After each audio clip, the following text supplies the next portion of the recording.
So it's definitely about that time where I start taking things a little bit more seriously. Just a little, just a little.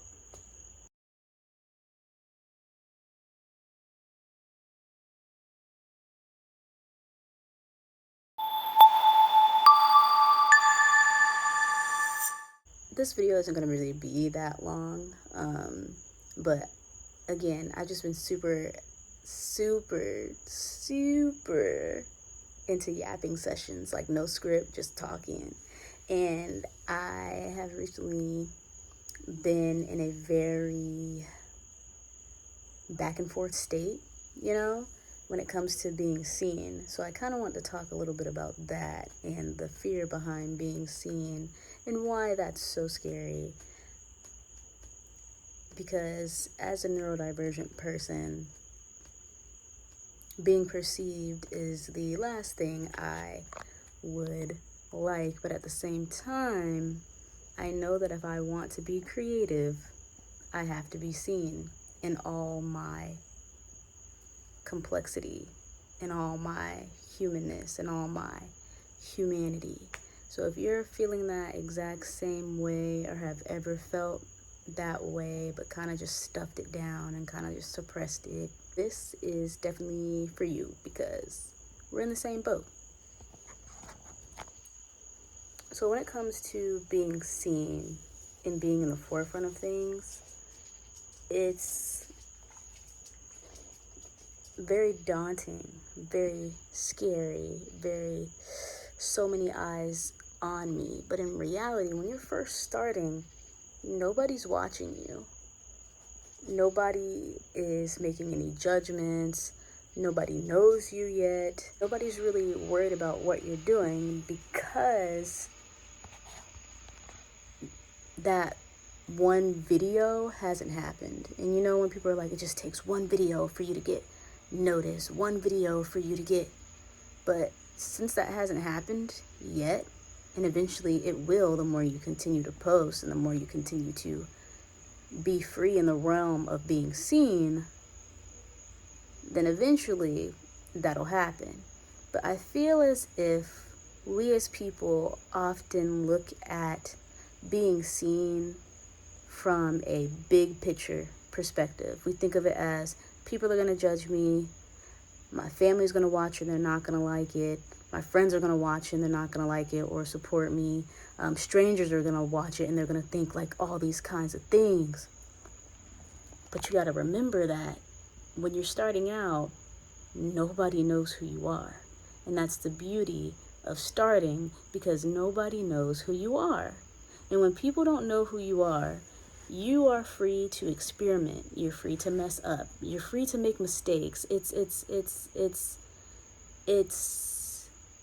less pressure to be seen when you aren't the mainstream. There's so many content creators out there that people may know about or that people may have not discovered just yet, And I feel as if when you're first starting, you're in that category of people haven't discovered you just yet. So that is the perfect time to explore, to experiment, to just relax and vibe in your greatness, Because you don't have people in your ear talking about, oh, why is she doing that? Oh, why did he say that? Oh, why are they wearing that? You don't have anyone in your ear that's positive, negative, or indifferent. You just have you. And that's the basis of creating for you. And if your creation creates momentum to inspire somebody, to motivate them to keep going, whatever that may be, that is a bonus. Because at the end of the day, you're doing exactly what you're meant to do, and that is create.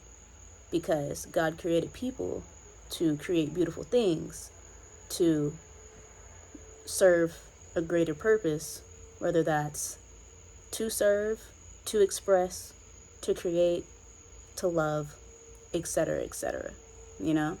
And that's coming from more of a spiritual standpoint, not really a religious one, but take it as you will. So I say all that to say, it is okay to just start just because you are your audience right now. You are creating for you. Create for that inner child. What advice would you say to your inner child if you're making videos? What is a service that your inner child would want to have that they didn't have before? Because creation stems from your inner child, and it always will. Creation stems from when you feel as if you were neglected or abandoned in some way, shape, or form. And so you start creating the things that you felt as if were missing in your life. And then you end up filling that hole.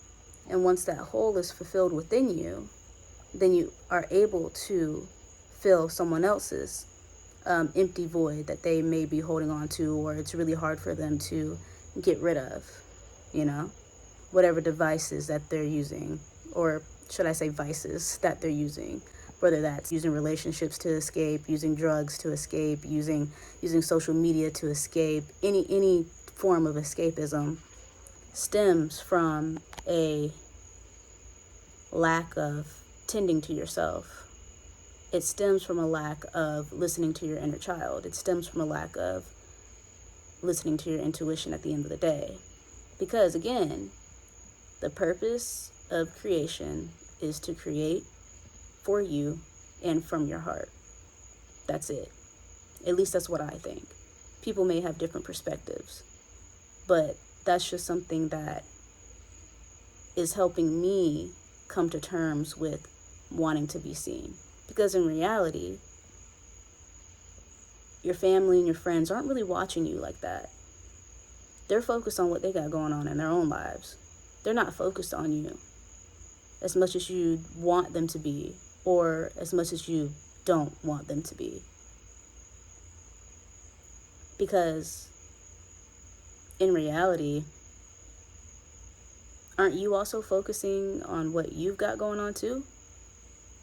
To not really focus on other people's perspectives. And it's okay if you are focused on other people's perspectives, because it just shows that you care in a sense.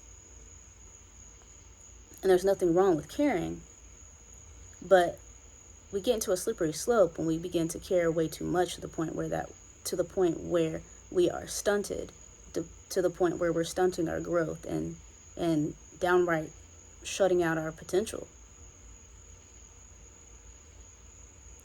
We can daydream all we want to about starting, but at the end of the day, all it's going to be is just a dream. So I say all that to say, start for you, do it for you. And if you don't have the motivation to do it for you right now, that's okay. Maybe you're in your season of recharge. Maybe you're in your season of resting. No matter how long that takes, you know. Because I used to beat myself up about, oh, I haven't started yet. Why haven't I started? Why do I keep thinking about starting but not executing anything? And I realized, with the help of Glow Graphics, shout out to her, that sometimes you need a season of silence to figure things out, and that's okay. I'd also like to add that it's okay to step back as much as you need to. It's okay to restart, because at the end of the day, and I believe it was Glow that posted this, you can start as much as you need to, because your dream is going to be constantly evolving. It's going to constantly change and grow and mold into something even better than you thought of when you first started. Those rest periods, despite how long it may be, is very, very necessary for your growth. That silence is preparing you for something greater, to be able to share what needs to be shared with the world. Because whether you claim yourself to be a creative, or whether you claim yourself to not be a creative and you're more on the intellectual, analytical side of things, at the end of the day, you're still creating. Let's just say you're a problem solver, right? At the end of the day, it takes a lot of brain power and creativity to be able to solve problems, even from an analytical perspective. So we're all creative beings. We just show it in different ways. So the question I have for you is, what are you going to do to showcase your creativity? What are you going to do to allow your voice to be heard? Not because you want to make a huge impact, because that'll come whether you want it to or not. When you put yourself out there, you're creating an impact. It may not happen right then and there, but it will happen. Everything that you do takes time, and when you rush, it starts to become a little bit muddled. Things start to get blurry. The lines start to be blurred. It becomes a slippery slope, and then you start overthinking. But all you have to do is just start. Start for you. You're not starting for anyone else. Because when you start for you, then, and I'm not talking about from like a selfish sense of like, oh, I'm only starting this to make money or to inflate my ego. I've been there before. I've definitely been there before. We're all human. We always, or I wouldn't say always, we have moments in our lives where we want our egos to definitely be inflated because we may feel as if we are, or we need to overcompensate. We feel as if we need to overcompensate for something, but you are whole no matter what. So you're worthy no matter what. So with that, yeah, just be seen.